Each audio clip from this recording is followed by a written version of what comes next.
Good evening, everybody. Hello, hello. Welcome to another episode of Critique Corner with me, Daniel Parker. And me, DB Fastbinder. And we review things every week. Every week we have the show. And we like to pick a variety of things. And sometimes you make good choices, and sometimes you're eating Taco Bell at 2 in the morning with a hangover or trying to fight off a hangover. Right, yeah, and then paying for it later on. Yep. Yes. Well, yeah, if you are returning, welcome back. If you're new, what we do here is we critique stuff. This week, we, as DB pointed out, we got one, I will say, at least in my opinion, we got one that is really horrible. And one is, for me, not so horrible, but I mean, I can totally understand why some people wouldn't like it that much. I mean, it's not a great movie, but it's not, Yeah. Yeah. Let's jump on in. Let me just get my Yes. screen pulled up here. Yeah. Yeah. So our first review of the night is Outlaw King. Yep. The Netflix original from, I believe, 2019. Yes. Starring 2018, excuse me. Oh, 18. Okay. Starring Chris Pine, who is playing Robert the Bruce. And for those of you who have seen Braveheart, you probably remember Robert the Bruce. He was a Scottish noble who actually sided with William Wallace for a little while, but then basically betrayed William Wallace, or he basically said, well, this isn't going to work out too well. We gotta work with the English. And then, but then, of course, later on he comes to regret that decision, and then ends up fighting the British. But in this is kind of like a almost want to call it an unofficial sequel to Braveheart in a way, because it does kind of pick up sort of after, or at least near the end of the events of Braveheart, and then picks up where Robert the Bruce takes up the rebellion against England, and it's basically this movie is just where he takes his rightful place as the King of Scotland, although his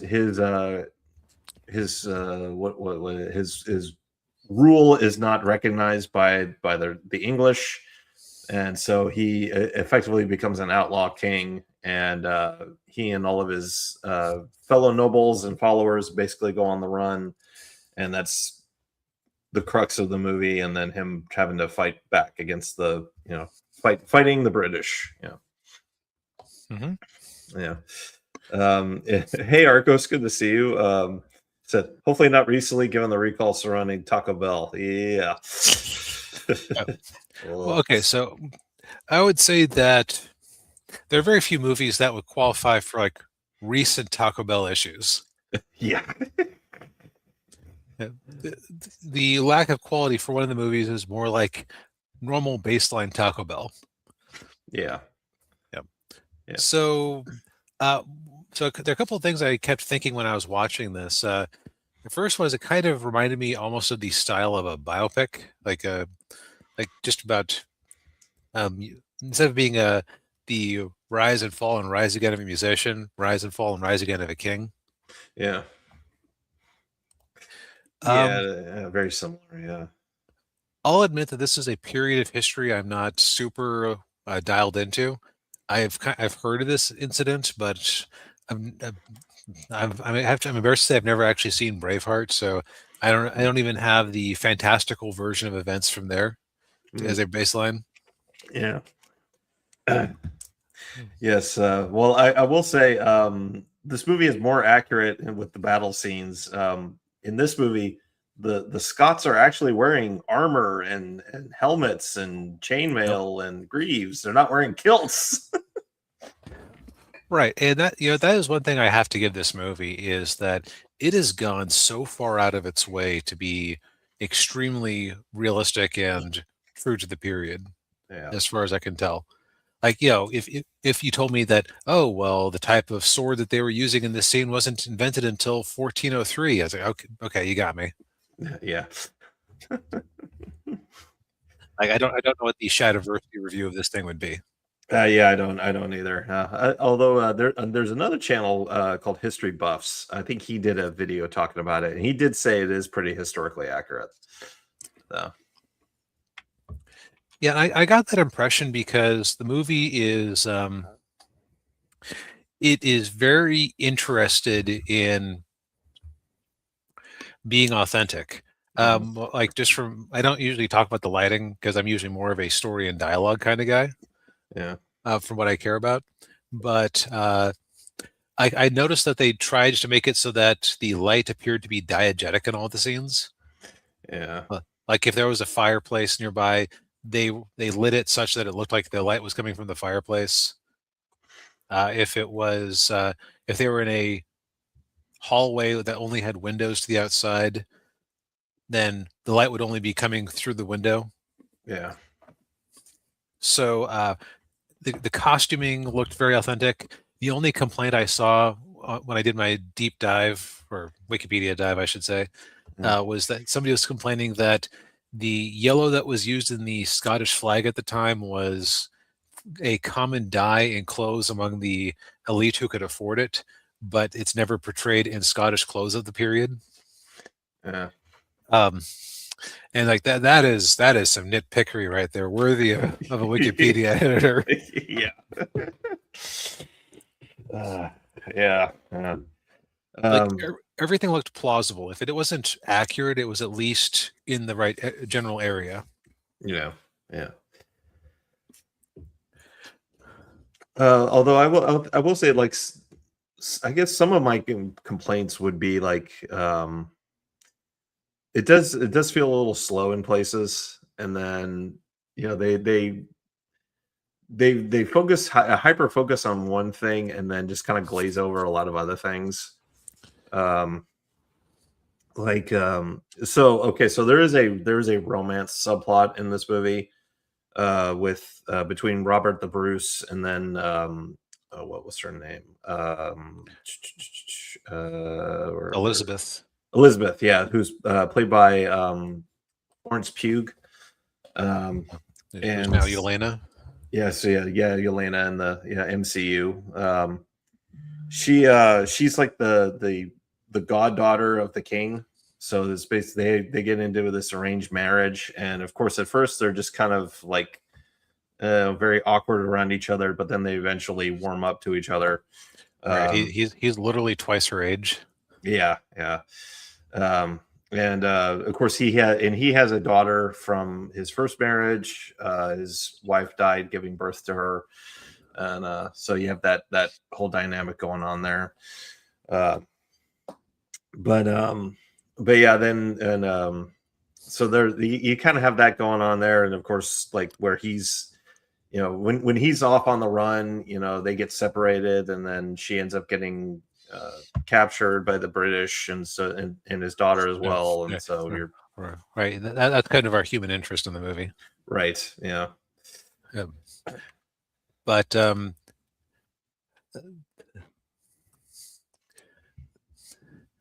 yeah, so it's like progression is he starts off, he swears loyalty to the king. He has a sword duel with, was it Edward, Prince of Wales? Yeah.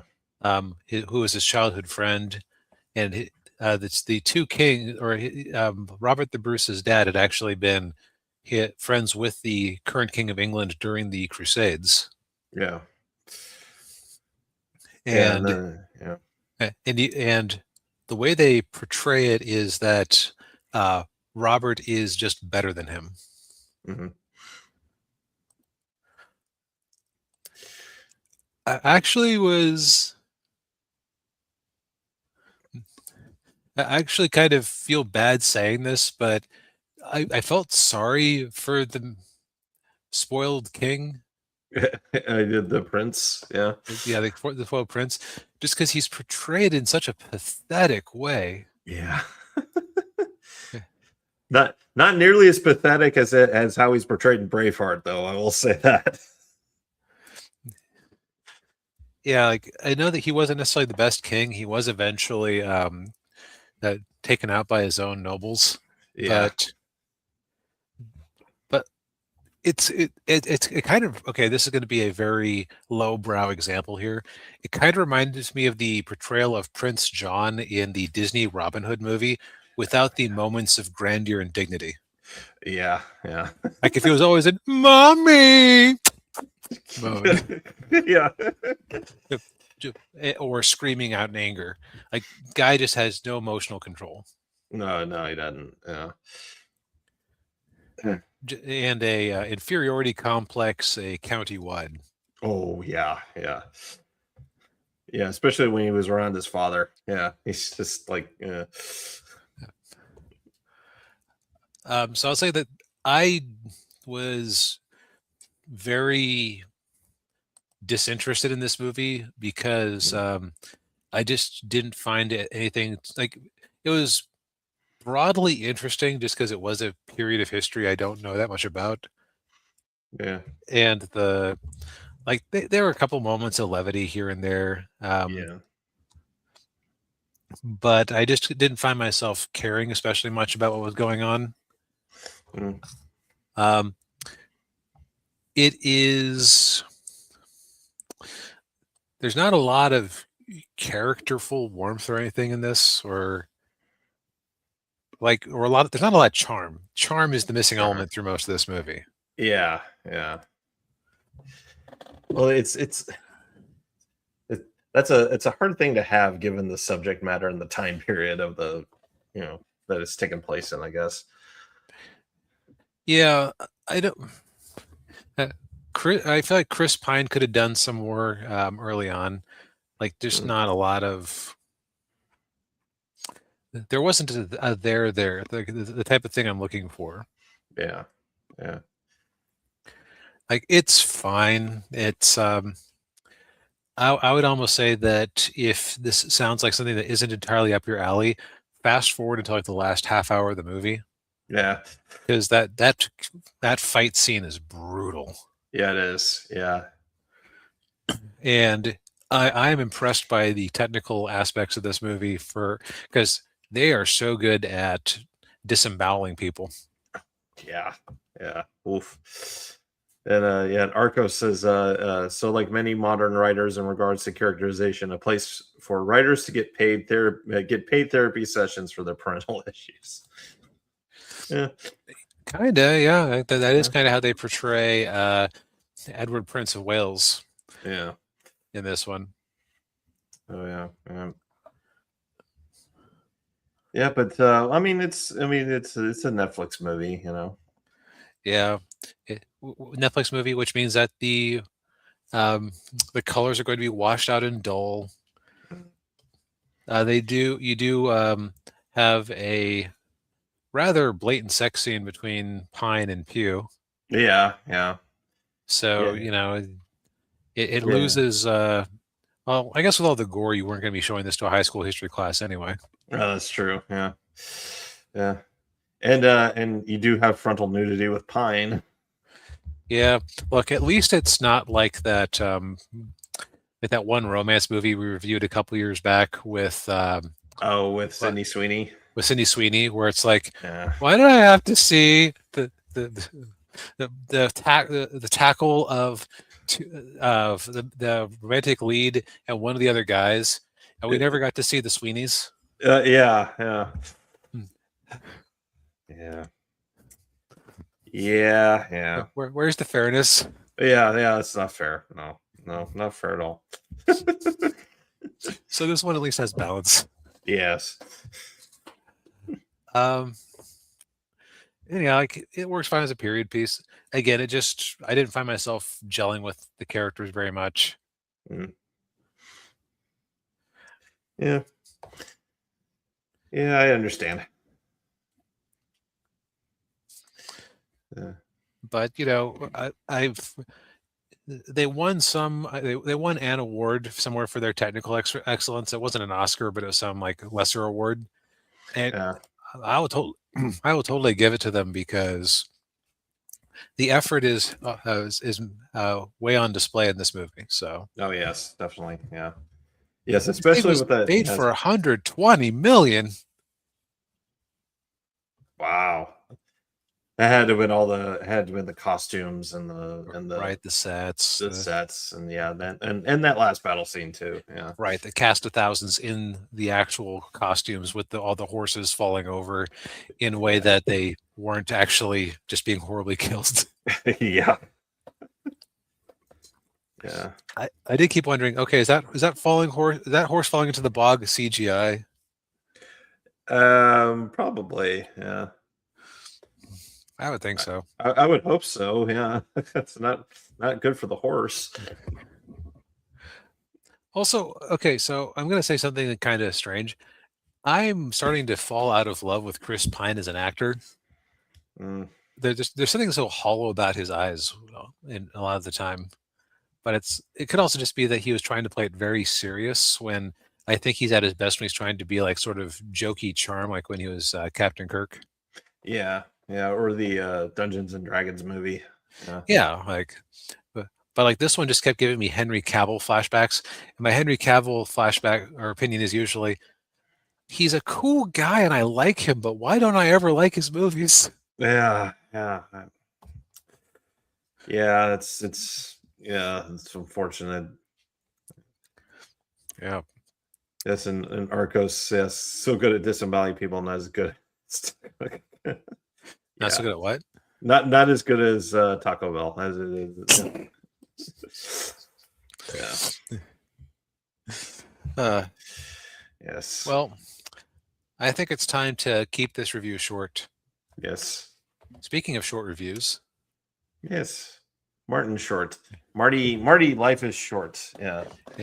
Netflix said, "Damn it, Amazon beat us to I Like Me," and the story of John Candy.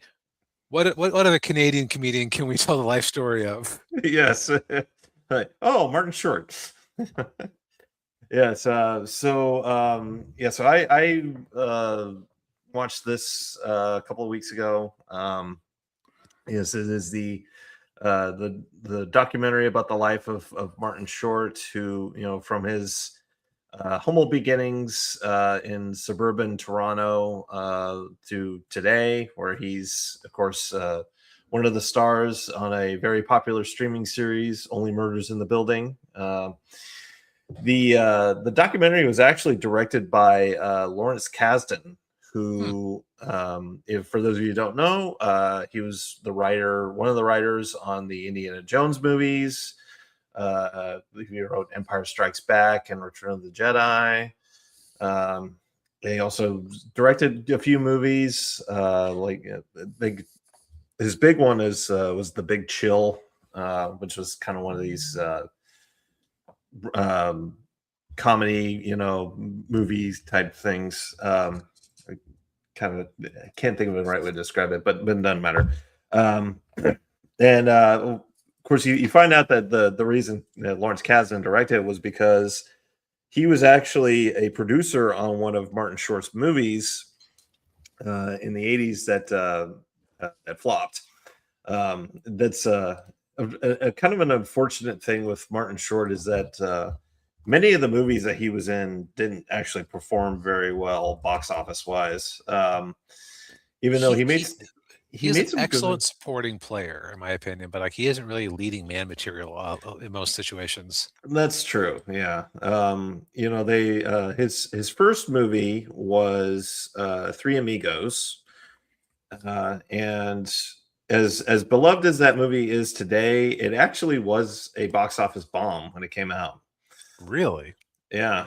It actually came in second its opening weekend, and the number one movie was The Golden Child, which we reviewed for the channel. Oh, that is just unfair. Okay, Golden Child is a fine movie in its own right, but Yeah. or an all right movie, but Three Amigos is a comedy classic. Oh yeah, yeah, yeah. It certainly has had more staying power than The Golden Child. Yep. But sorry, I interrupted. That's okay. And Arco says, yeah, so you're saying Netflix came up short in the race to release the first John Candy biopic? Yes. Ha cha cha cha cha Ta cha. ta ta. But yeah, this is a really nice, documentary, little nice, story about his life. Kind of like John Candy, he didn't have any personal issues. He's kept his nose clean.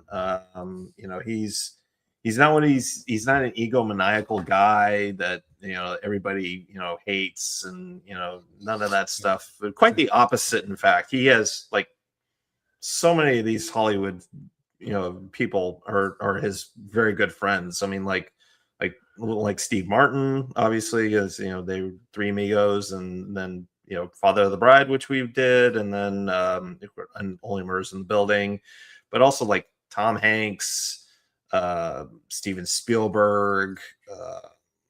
He's it's just a whole slew of people. I mean, he actually did. He was in. I don't know if you heard of Captain Ron. That I almost want to say I saw that, but it's been like 30 years. Yeah, I've seen like bits and pieces of it, but Captain Ron was played by Kurt Russell, and he got to be friends with Kurt Russell, and he has like this vacation home that he goes to all the time, and that's where he invites all of these people up there to go on vacation with him.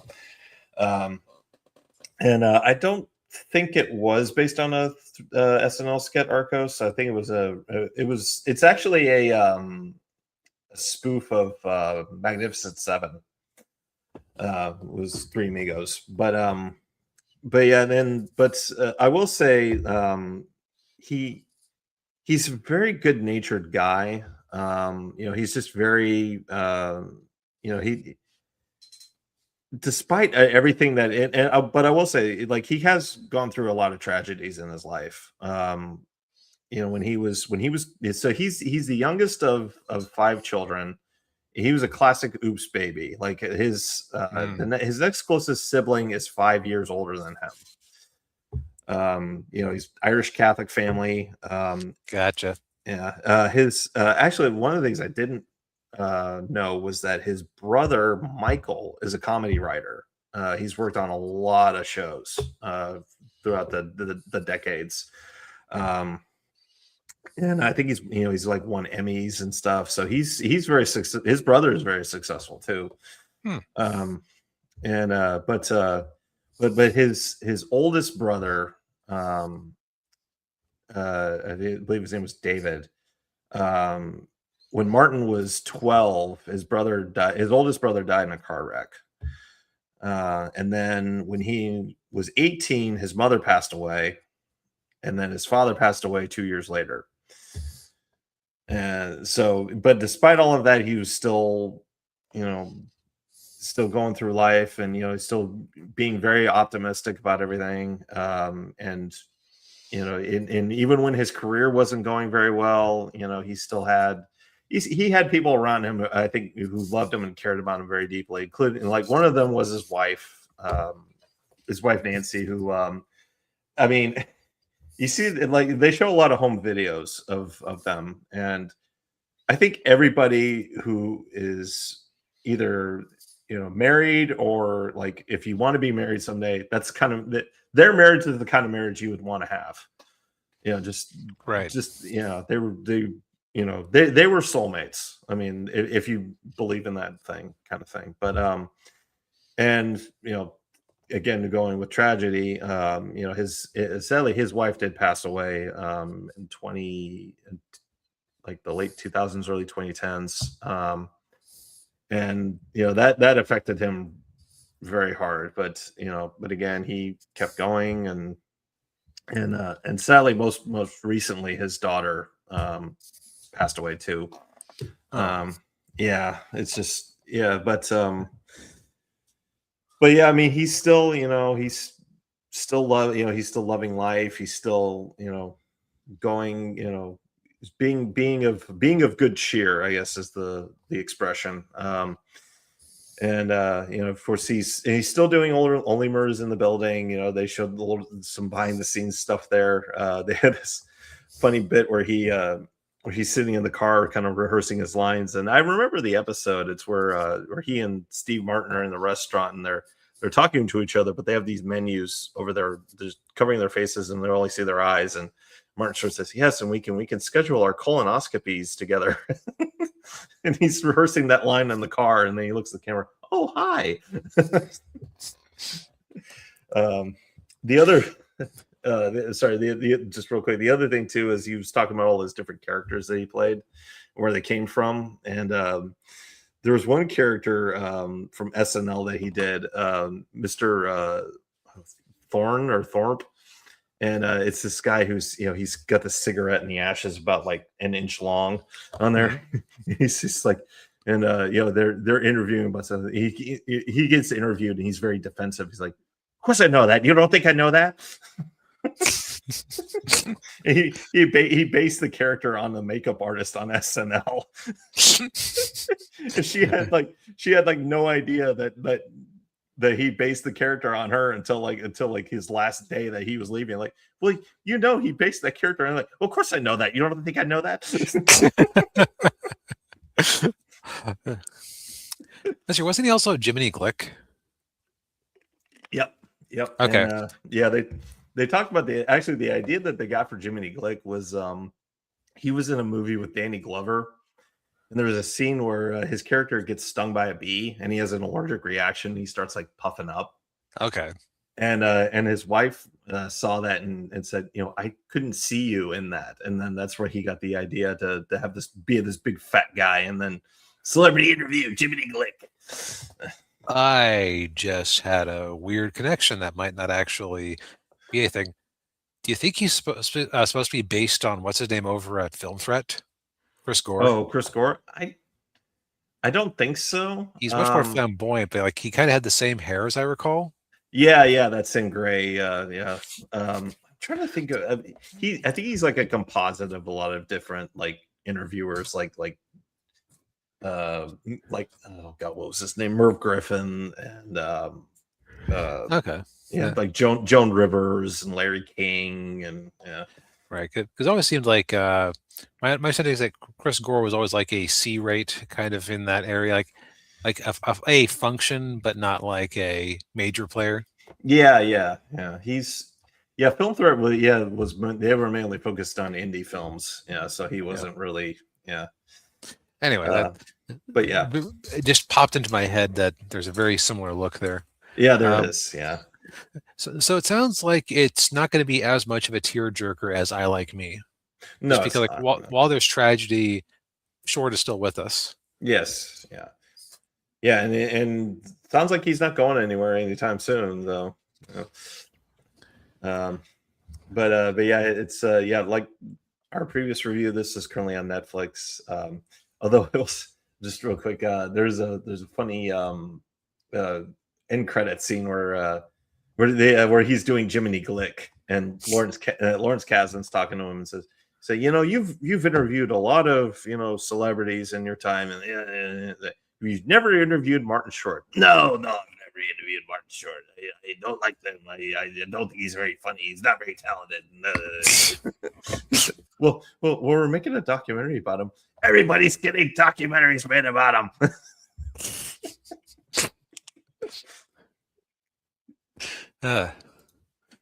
Well, that sounds like it's worth a watch. I haven't seen it myself. I just know of Martin from things I've seen him in. Yeah. We needed a good laugh to prepare us for the horror that is to come. Yes. We decided to go dumpster diving. I saw this that this was on Netflix, and I said to myself, I always heard bad things about this. How bad could it really be?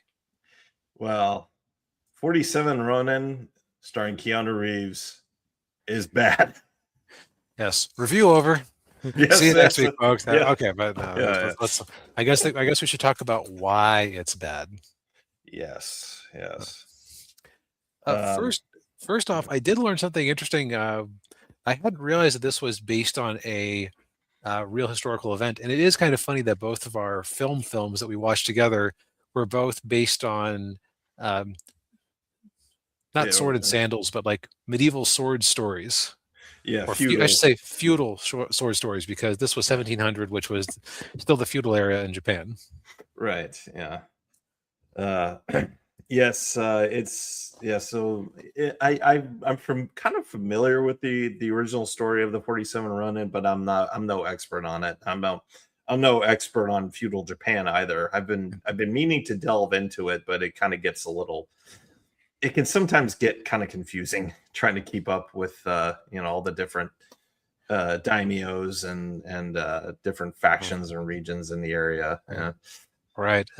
In this case, the actual incident itself is, we were trying to think of like something of similar cultural importance to the U.S. It's like an event that typifies like what it is to be American, and the way this kind of typifies for a certain era what it meant to be Japanese. Yeah. Um, I kept thinking of like Revolutionary War incidents, like the Battle of Bunker Hill or whatever. They just showed Yeah. like the grit and can-do-ness of the Americans, even when they didn't have enough resources. Yeah.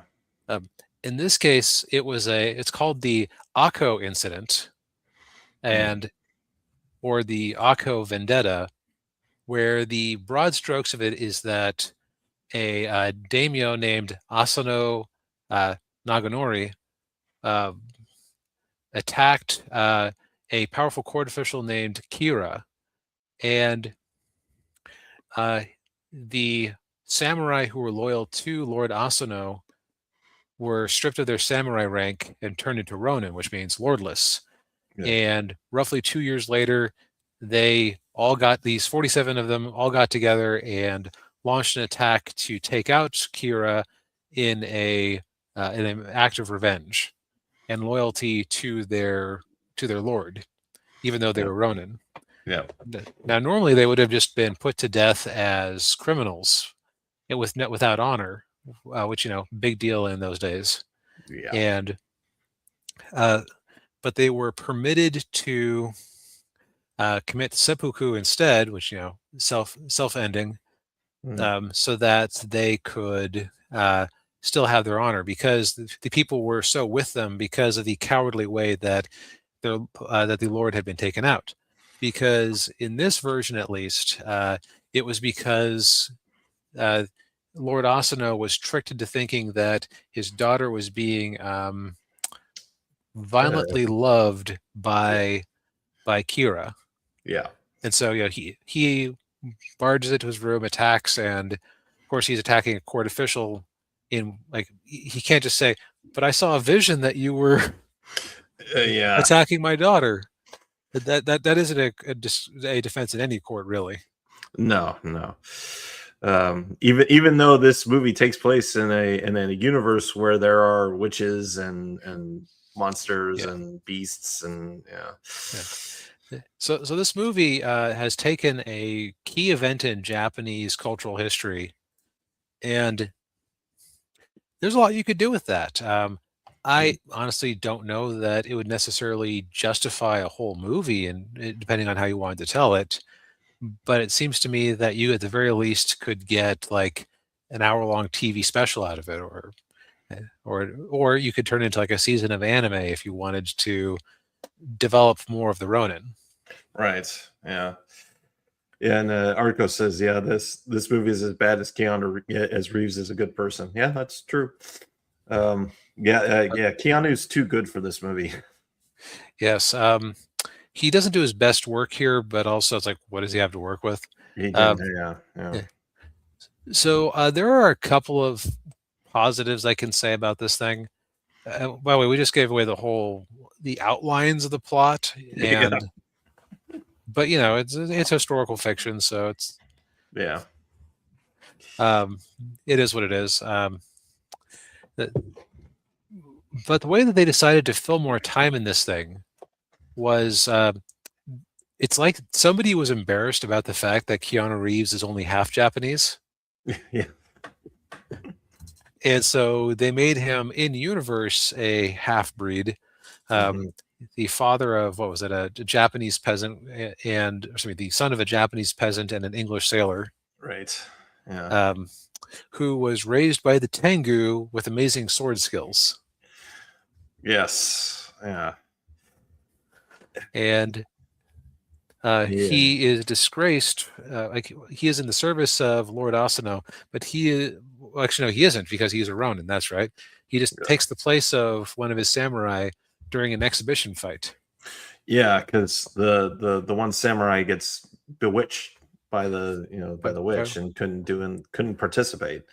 Yes, by Lord Kira's personal sorceress. Yes. What's also weird about this is that there's just a lot of. They don't really explain where these magical elements came from. They are just there to be cool. Yeah. So, like for example, the Lord Kira's champion in this exhibition fight they're having is an enormous golem. Yeah. It's like, why does he have a golem? Why are they willing to send a person out to fight a golem in the first place? Yeah. This seems at least mildly unfair. Yeah. Just a little. Why is this an interesting contest for anybody? Yeah. Early on, they end up fighting a creature that looks like it's from Monster Hunter. Yeah. Where Keanu Reeves gets to show off how cool he is by taking it out when Lord Kira had sent it with the intent of killing Lord Asano and his men. Yeah. When the samurai are disbanded and made into Ronin, and the head of them gets let out of prison and ends up recruiting the gang to go to go fight. They find Keanu Reeves in a gladiator pit on a British-controlled trading outpost, which is where this guy with all the tattoos and the gun is from. Yeah, he's got maybe 2 minutes of screen time in the entire thing. He looks cool. Yeah, he looks like he should be a bigger part of the movie. Yeah, he's not. When they find Keanu, he's fighting some sort of stitched together zombie man. Or Frankenstein. Yeah. It's like there's a lot of supernatural stuff in here, and like some of it is just traditional Japanese creatures like the Tengu. Yeah. Who they do go to meet in a pointless scene to explain how they got their swords. Because no Second Amendment in feudal Japan. You had to be a nobleman to have a sword. Right. Yeah. Fun fact that this is why the ninjas are like a lot of ninja tools, or a lot of ninja weapons are repurposed peasant tools. Like the sai was used to help. It's kind of it was used to help rake up your lawn a bit. Yeah. Rake up your garden. Yeah. What's the one that you throw and then it's got it kind of looks like it's got the sickle. I can't remember. It's like you got the chain and sickle. Right. Yeah. Yeah. Yeah, it's like what, a threshing thing? Yeah, something like that. Yeah, so that's why the ninja had to use weapons like that, was because they weren't allowed to carry swords. Oh, thank you, Arcos. Kusagami. Yeah. Kusagami? Oh, for the chain. Okay. Yeah, the chain. Yeah, yeah. I had never heard that term before. Thank you. Yes. But yeah, we were talking before the show, and like the plot of the movie, like the way the whole thing kind of plays out reminded me a lot of Warcraft, just where it's just like, okay, it's just exposition, plot point, go here, and we don't know really a whole lot about the characters, and it's all plot, no story. Right. Yeah. They try to have one. They have Akko, the dead lord's daughter, being in love with Keanu Reeves, but they can never be together because because he's a Ronin and a half breed and has no family stature whatsoever. Yeah. That romance, like the closest we get to a through line, really, because and this is I understand the problem when you have 47 samurai. You're not going to have time to develop any of them, or at least all of them, I should say. Right. Yeah. In a more competent movie, you would probably come up with like a core group of them. Like they could be like the leaders of squads, just as a thought experiment. Yeah. And give each of them a trait. Like, Magnificent Seven and Seven Samurai are great examples of how you can have like a large cast and just very quickly establish what each one of them is about. Yeah. Like months later, I might not know the characters' names, so I know there's like the crazy sharpshooter who just wants to be left alone. There's the guy who's convinced there's Aztec gold in our hills. Yeah. And you got like Bronson's character who's the big tough guy, and Yep, and who just wants the kids not to end up like him.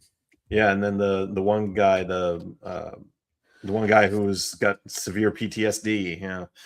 Yep. Right, like we can rattle off like each of the character beats, Yeah. and sometimes the actor or name of the character. But Yeah. here, you remember Keanu Reeves because he's Keanu Reeves. Yeah. Yeah, and then you remember the head samurai guy who was played by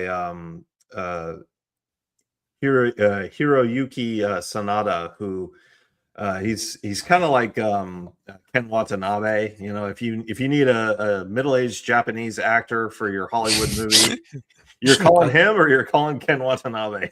I can't believe it wasn't Ken Watanabe. I'm not gonna lie. Yeah. Maybe he wanted too much money, or he was busy being in. What would he have been busy being in at the time? This is before the Meg, so Godzilla. I think this was. I think that first Godzilla came out right around this time. Or maybe, although right. Yeah, I can't remember. Yeah. Although I seem to recall this movie may have been filmed like it came out in 2013, but I want to say it was filmed in like 2010 or 2011. Development on the film began in 2008. It was shot between March and April 2011, and then they had reshoots in 2012. So this thing had some developmental hell. Yeah. And it kind of shows, man, you wonder what they reshot. I don't know. Yeah. Couldn't have, kind of like the Rise of Skywalker. They just kept doing reshoots and kept cutting it and editing it until finally they just said, just put it out already. Yep. And the sad thing about this movie is that, like, clearly there's a impactful story here. They just had to tease it out better. Yeah. Or if you're going to go crazy and just shove it full of supernatural elements that don't have to make sense with each other, go all out. Like when we were talking about this behind the scenes, you were mentioning the movie 300. Yeah. And this probably was taking inspiration for 300, but they didn't push hard enough. Right. Because, like, think of all the crazy stuff they fought in 300. Like, loaded up rhinos, armies of, like, bomb throwers. Yeah. Giant beast guys. Yeah. They just didn't really do any of that in this movie. Right, like they fought a couple of CGI dragons, which I joked when we were when I was watching it. Is this that Monster Hunter movie I heard about? Like it was like they're playing a level of Monster Hunter. Yeah. At the start. Yeah. And it's like I would say commit to it. Like if you can't afford Reeves and some more set pieces, just drop Reeves. Make the head samurai guy. Like, you could have a May September romance where Akko is like falling in love with her protector or something, and just condense down the characters. You don't need the Tengu thing because that wasn't actually interesting or relevant. Yeah, because there was really no price paid for getting the swords from the Tengu. No, there wasn't. Yeah. Well, they did have to fight a little bit, but yeah. Well, let's be honest. I mean, Keanu Reeves was in the movie because it's a Hollywood big picture movie and they needed a recognizable star in it to get people to go see it, although that didn't work. But, Yeah. Yeah, he's kind of lucky that he got John Wick, because otherwise this thing this would is trying very hard to kill his career. Yeah. Oh, yeah. Well, yes. Do not waste your 2 hours on this movie. 2 hours of your life in this movie. Like I wasn't the biggest fan of the Outlaw King, but I can say that there's like an artistic merit to it, and you may enjoy it. But this is just, it's not even so bad it's good. No, it isn't. No, it's just sad. I would say the best thing they had going, and it's why she's up front and center, even though she has like maybe 10 minutes over the whole movie, is Lord Kira's witch. Yeah. Yeah, and she's played by what's her name? Riko Kikuchi. And she was in Pacific Rim. Oh, okay. And I also recognize her from Tokyo Vice. Another Japanese actress. You need a young Japanese actress in your movie. Hollywood needs you cast her. Yep. And hey, she had a stage presence. It was more interesting when she was around. So yeah, could have just gone all in on her. Also, okay, was it just me, or was the way that they had Lord Kira set up? Oh, did he look? Did he look like Liu Kang? He does. Well, actually, funny you should mention that. I looked him up. The guy who plays Lord Kira, actually, he played Lord Raiden in the new Mortal Kombat movies.